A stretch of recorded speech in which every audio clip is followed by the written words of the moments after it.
মাই god, এত সুন্দর flavour, মাশাল্লাহ মাশাল্লাহ। আসসালামু আলাইকুম, আশা করি সবাই অনেক অনেক ভালো আছেন এবং খুব সুন্দরভাবে ঈদ কাটিয়েছেন। তো আমি তো চলে আসলাম একটি ভিডিও নিয়ে, আর এটি ছিল আমার ঈদের সবগুলো আইটেমের ফার্স্ট আইটেম।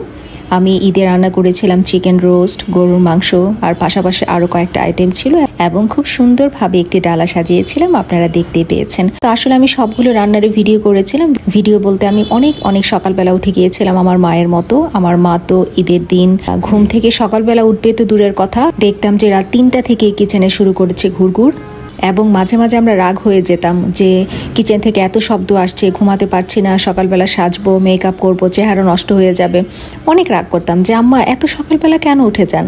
আম্মু বলতো আরে অনেক অনেক রান্না সারতে হবে। তো আম্মার একটা ট্রেডিশন ছিল যে নামাজে যাওয়ার আগে উনি সেমাই, পায়েস ওগুলো করে রাখতো। ওগুলো খেয়ে আমার বাবা ভাইয়েরা নামাজে যাবে, আর নামাজ থেকে ফিরে এসে পোলাও রোস্ট খাবে।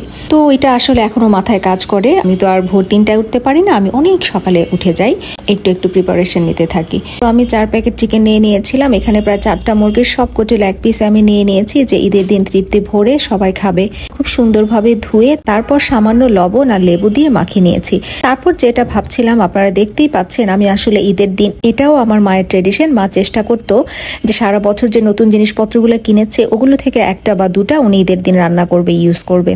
মানে নতুন জিনিসগুলোকে উদ্বোধন করতে নিয়ে ঈদের দিন বলতো যে ঈদের দিন সবকিছু নতুন নতুন ভালো লাগে, নতুন জামা কাপড়ের সাথে আমার পছন্দ নতুন নতুন ক্রোকারিজ, এই কথাটা বলতো। তো আমিও সেটা চিন্তা করে আমি ভাবছিলাম যে আমি আজকে চিকেন রোস্টটা একটা নতুন কোনো পাতিলে রান্না করব। তো এই ভেবে আমি বেরো করে নিয়েছিলাম। বাট প্রথমে একটা পাতিল নিলাম, সেটা আমি চিন্তা করলাম যে আমি অনেকগুলো চিকেন পিস তো আমি একসাথে ভাজতে হবে, যেহেতু আমার টাইম কম, সেই জন্য দেখলাম যে এটা আসলে একটু গাতনা টাইপের, ছড়ানো না, তো এটাতে আমার আসলে প্রবলেম হবে। তো আমি এটা রেখে দিয়ে আরেকটা প্যান নামিয়ে নিয়েছিলাম নতুন, তো সেটার মধ্যে রান্না করতে পারবো ভাবছিলাম। বাট দেখি যে তার পেছনে এত মস্ত বড় একটা স্টিকারটা আমি অনেক কষ্ট করে তুলতেও পারছিলাম না। তো ভাবলাম যে এটার মধ্যে রান্না করলে তো নিচে স্টিকারটা পুড়তে থাকবে আর ধোঁয়া উঠবে বা কালি আসবে, তো এটাও আমি রেখে দিলাম। আমি দুইটাই ব্যর্থ হলাম। তারপর আসলে রান্নার সুবিধার কথা চিন্তা করে আমি বড় একটা পুরনো সসপ্যান নিয়ে নিয়েছি, যেটাতে আমি সবগুলো চিকেন পিস একসঙ্গে ভাজতে পারবো এবং খুব সুন্দরভাবে রোস্টটা রান্নাও করতে পারবো। তো আমি প্রথমে আসলে অনেকগুলো বেরেস্তা একসঙ্গে ভেজে নিয়েছি। বেরেস্তা ছাড়া তো রোস্ট কল্পনাই করা যায় না। তারপর ওই বেরেস্তার তেলে আমি চিকেনগুলোকে আসলে হালকা এপিট ওপিট একটু ভেজে নিয়েছি, ভেজে তুলে তারপর সেখানে আমি ভাবছি যে আজকে একটু অন্যরকম ভাবে রান্না করব। আমি সেখানে সবগুলো মশলাপাতি একসঙ্গে দিয়ে খুব ভালোভাবে এটাকে জাল দিয়ে তারপর আমি চিকেন পিসগুলো এখানে দিয়ে দিলাম। বেরেস্তাগুলো ভাজা হয়ে গেলে একটা বাটিতে তুলে নিচ্ছি, প্রায় সবগুলোই, কারণ আমি তেলে চিকেনগুলো ভেজে নেব। তো আমি বেরেস্তাগুলো ভাজার মাঝখানে হয়তো খেয়াল করেছেন সামান্য একটু লবণ আর সামান্য হালকা চিনি ছিটিয়ে দিয়েছিলাম। এই চিনিটা আমি সবসময় দিই, বেরেস্তাগুলোর স্মেলটা ভালো আসে এবং খুব মচমচে হয়। তো আমি এখন সবগুলো চিকেন একে একে তেলের মধ্যে দিয়ে দিচ্ছি। তো চিকেনগুলো ভাজছিলাম আর চিন্তা করছিলাম যে এতগুলো আইটেম যে ছড়িয়েছি রান্না করে শেষ করতে পারবো কিনা, না আবার টায়ার্ড হয়ে যায় খুব বেশি। এশালের বাবা আমাকে বারবার বলছিল এত কিছু লাগবে না, শুধু একটা আইটেম করো। তো আমি আসলে ভাবছিলাম যে না, ঈদের দিন, আর এখন আমার বেশিরভাগ টাইমে মেয়ের কথা মনে হয়, আমি যা করব তাই দেখেই কিন্তু ও শিখবে, আর ওর কাছে একটা ফেস্টিভ মুডও মনে হবে। তো সবগুলো চিকেন একই সাথে দিয়ে দেওয়ার কারণে আমি আসলে খুব ভালোভাবে নাড়তে পারছিলাম না, একটু কষ্ট হচ্ছিল। আমি বারবার সসপ্যানের দুই পাশে ধরে হাত দিয়ে মানে ঘুরিয়ে ঘুরিয়ে দিচ্ছিলাম, সসপ্যানটাকে ঘুরিয়ে ঘুরিয়ে দিচ্ছিলাম যে হালকা একটু ভাজা হয়ে যাক, খুব বেশি লাগবে না। তারপর মোটামুটি একটুখানি জাস্ট কয়েক মিনিট একটু তেলে ভাজার পর আমি একে একে সবগুলোকে তুলে নিচ্ছিলাম।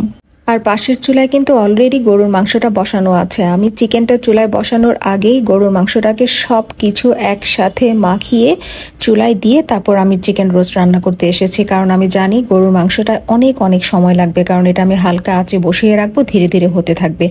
তারপর চিকেনগুলো ভাজা হয়ে গেলে চিকেনগুলো সব একটা প্লেটে আমি তুলে নিলাম, নিয়ে ওই তেলের মধ্যে দিয়ে দিলাম প্রথমে রসুন বাটা, আদা বাটা, আর সাথে দিলাম একটু পেঁয়াজ বাটা। গ্রেভিটা একটু ঘন হওয়ার জন্য সামান্য একটু পেঁয়াজ বাটাও দিয়েছি। তো আদা, রসুন, পেঁয়াজ সবগুলো খুব সুন্দরভাবে ভাজা হয়ে গেলে তারপর আমি তাতে দিয়ে দিচ্ছিলাম গরম মশলার গুঁড়া এবং মরিচ গুঁড়া। মরিচটা একটু বেশি দিয়েছি কারণ একটু ঝাল ঝাল খেতে ভাল লাগবে। তারপর ভালোভাবে নেড়ে চেড়ে দিয়ে দিলাম আরো কিছু মশলা। এখন যে 2 প্রকার মশলা দিয়েছি আমি একেবারে ভুলে গেছি কি মশলা দিয়েছি। এখন হয়তোবা দিচ্ছি গোলমরিচ। ঈদের আগের দিন আমি যে গরম মশলাগুলো ভেজে করে নিয়েছিলাম সেখানে অনেকগুলো আইটেম ছিল, বাট আমি গোলমরিচটা দিতে ভুলে গিয়েছিলাম, তাই এখন আমি দিয়ে দিলাম গোলমরিচের পাউডার। তারপর দিয়ে দিয়েছি সামান্য টমেটো সস। আর এখন যে ভয়েসটা আমি দিচ্ছি সেটা কিন্তু সম্পূর্ণই আলাদা। আমি অর্ধেকটা ভয়েস দিতে দিতে ঘুমিয়ে গিয়েছিলাম, তারপর ঘুম থেকে উঠে বাকি ভয়েসটা দিচ্ছি। তো এ থেকেই বুঝে নিন একটা ভিডিও এডিট করার পর ভয়েস দিতে কতটা কষ্ট। যাই হোক, তারপরে ভালোভাবে কষিয়ে নিয়ে ফাইনালি দিয়ে দিচ্ছি চিকেন পিসগুলো। তো চিকেন পিসগুলো একসাথেই সুন্দরভাবে বিছিয়ে দিয়ে দিলাম। তারপর দিয়ে দিচ্ছি দইটাকে একটা বাটিতে নিয়ে আগে থেকে খুব সুন্দরভাবে ফেটে নিয়েছি। আদারওয়াইজ দইটা অনেক সময় চাকা চাকা হয়ে যাওয়ার সম্ভাবনা থাকে, সেক্ষেত্রে কিন্তু ঝোলটাতে দইটা দেখা যায়, দেখতে বাজে লাগে, লোভনীয় লাগে না। তারপর দইটা দিয়ে দিচ্ছি বাদাম বাটা। ভাবছিলাম সবকিছু একবারে দিয়ে তারপর বসিয়ে দিব, আস্তে আস্তে করে হতে থাকবে, কারণ আমার অন্য দিকে আরো অনেক কাজ ছড়িয়ে আছে। তো আমি বাদাম বাটাটাও আমি এদের আগের দিন পেস্ট করে নিয়েছিলাম, আপনারা দেখেছেন। কাজু বাদাম, কিশমিশ, জয়ত্রী, জয়ফল, পোস্তদানা সবকিছু একেবারে দিয়ে সুন্দরভাবে আমি পেস্টটা করে নিয়েছিলাম। সেখান থেকে আমি দিয়ে দিচ্ছি হাফ একটু পানি দিয়ে ভালোভাবে মিক্স করে নিয়েছি। আদারওয়াইজ অনেক সময় বাদাম বাটাটা চাকা চাকা হয়ে লেগে থাকে। রোস্টে আমি কিশমিশটা অনেক বেশি দেই, তখন চিনির পরিমাণটা অত বেশি দেয়া লাগে না, বা না দিলেও চলে। তারপর বেশি করে দিয়ে দিয়েছিলাম লিকুইড দুধ। এখানে আমি গরুর দুধটাকে ইউজ করেছি। রোস্টে আসলে আমি সবসময় চেষ্টা করি পানির বদলে ঝোল হিসেবে দুধটাকে ইউজ করার, যদিও আমি পরে আলাদাভাবে গুঁড়া দুধও দিয়েছিলাম। দুধটা আসলে রোস্টের টেস্টটাকে বহু গুণে বাড়িয়ে দেয়। তারপর দুধ দিয়ে আমি জাল করে নিয়েছিলাম। এরপরে দিয়েছি সামান্য কেওড়া জল। কেওড়া জলের গন্ধটা খুব বেশি স্ট্রং হলে আমার ভালো লাগে না, হালকা একটু দেই। গুঁড়া দুধটা যখন দিই তখন আসলে আমার মোবাইলের চার্জ শেষ হয়ে গিয়েছিল, সেটা আসলে ভিডিওতে দেখাতে পারিনি। তারপর দিয়ে দিয়েছিলাম শাহি ফ্লেভারের ঘি, আর ঘিয়ের পর ছিটিয়ে দিচ্ছি পেঁয়াজ বেরেস্তা। সবার শেষে ছিটিয়ে দিচ্ছি কয়েকটি কাঁচা মরিচ আর সামান্য একটুখানি চিনি। চিনিটা না দিলেও চলে, যেহেতু আমার বাদাম বাটা কিশমিশ ছিল। এই তো সবকিছু মিলিয়ে রান্না প্রায় শেষ। রান্না শেষ হওয়ার পর আমি চিকেন পিসগুলোকে একটা ডিশে সুন্দরভাবে তুলে সাজিয়ে রাখছিলাম। আর কি যে সুন্দর লাগছিল, রোস্টের কালার আর স্মেলের কথা তো নাই বললাম। এই তো সবকিছু মিলিয়ে এটা ছিল আমার ঈদের ফার্স্ট আইটেম, চিকেন রোস্ট। অসম্ভব মজা হয়েছিল খেতে। সবাই অনেক অনেক ভালো থাকবেন। আজ এখানেই রাখছি। আল্লাহ হাফেজ।